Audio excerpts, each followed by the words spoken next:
Welcome to Telugu one. నేను మీ Shubhakar. 2010 June 17న కడపలో జరిగిన ఈ సంఘటన వైఎస్ జగన్మోహన్ రెడ్డి అసలు రంగును బయటపెట్టింది.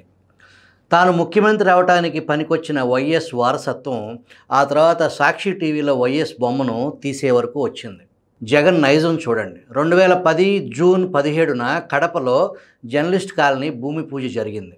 ఆనాటి కార్యక్రమానికి ముఖ్య అతిథి కడప ఎంపీ వైఎస్ జగన్. ఈ కార్యక్రమంలో దేవులపల్లి అమర్ సహా అనేక మంది జర్నలిస్ట్ నాయకులు పాల్గొన్నారు. వైఎస్ రాజశేఖర రెడ్డి సమయంలో ఈ భూమి కేటాయించినందువల్ల వైఎస్ఆర్ జర్నలిస్ట్ కాలనీ అని పేరు పెట్టుకున్నారు.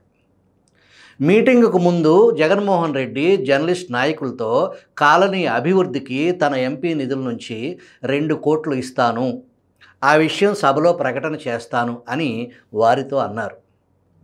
నాటి సభలో పాల్గొన్న వక్తులందరూ దివంగత రాజశేఖర రెడ్డిని పొగడ్తలతో ముంచెత్తారు. ఆ సభలో చివరిలో మాట్లాడిన జగన్మోహన్ రెడ్డి ముక్తసరిగా ప్రసంగాన్ని ముగించారు. ముందుగా మాటిచ్చిన ఆ 2 కోట్ల ప్రకటన సభలో జగన్మోహన్ రెడ్డి ప్రకటించలేదు. కడప జిల్లా జర్నలిస్ట్ నేత రామ్ సుబ్బారెడ్డి సభ నుంచి వెళ్ళిపోతున్న జగన్మోహన్ రెడ్డిని, అన్న మీరు ప్రకటిస్తానన్న 2 కోట్లు ప్రకటించలేదు ఏంటన్నా అని ప్రశ్నించాడు. జగన్ ఏమి జవాబు ఇచ్చి ఉంటాడో మీరు గెస్ చేయండి.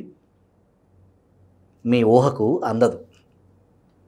మీ ప్రసంగాలకు నాకు కడుపు నిండిపోయింది. మీరందరూ వైఎస్ఆర్ని బాగా పొగిడారుగా, అంటే అన్నీ ఆయనే చేశాడు, నేనేమీ చేయలేదనేగా. జర్నలిస్ట్ నేత రామసుబ్బారెడ్డి షాకు గురయ్యాడు.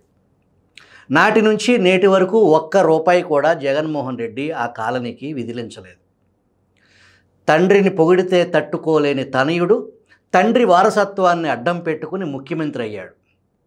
ఆంధ్రప్రదేశ్ను ఎన్ని రకాలుగా విధ్వంసం చేయగలరో అన్ని రకాలుగా విధ్వంసానికి పాల్పడిన పాలన చేసి చూపించారు. తండ్రి చనిపోయే నాటికి జగన్ రాజకీయ అనుభవం కేవలం 4 నెలలు. తండ్రి శవం పక్కన పెట్టుకుని ఎమ్మెల్యేల సంతకాల సేకరణకు పాల్పడిన అమానవీయ వ్యక్తిత్వం కలిగిన వ్యక్తి. అంతకుముందు వేల కోట్ల అక్రమ సామ్రాజ్యాన్ని నిర్మించారు. తండ్రి రాజశేఖర రెడ్డి సహకారం లేకుండానే జగన్మోహన్ రెడ్డి వేల కోట్లు పోగేసుకున్నారా?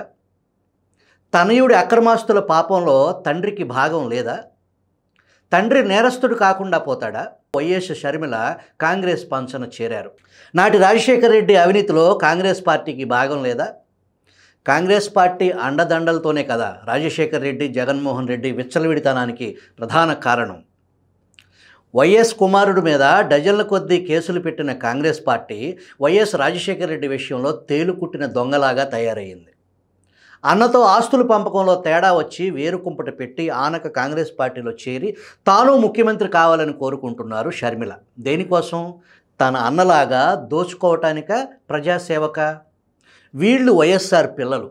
మనం ఓట్లేసి జగన్మోహన్ రెడ్డిని ముఖ్యమంత్రిని చేశాం. ఇది ఆంధ్రుల దౌర్భాగ్య స్థితికి అర్థం పట్టే సంఘటన.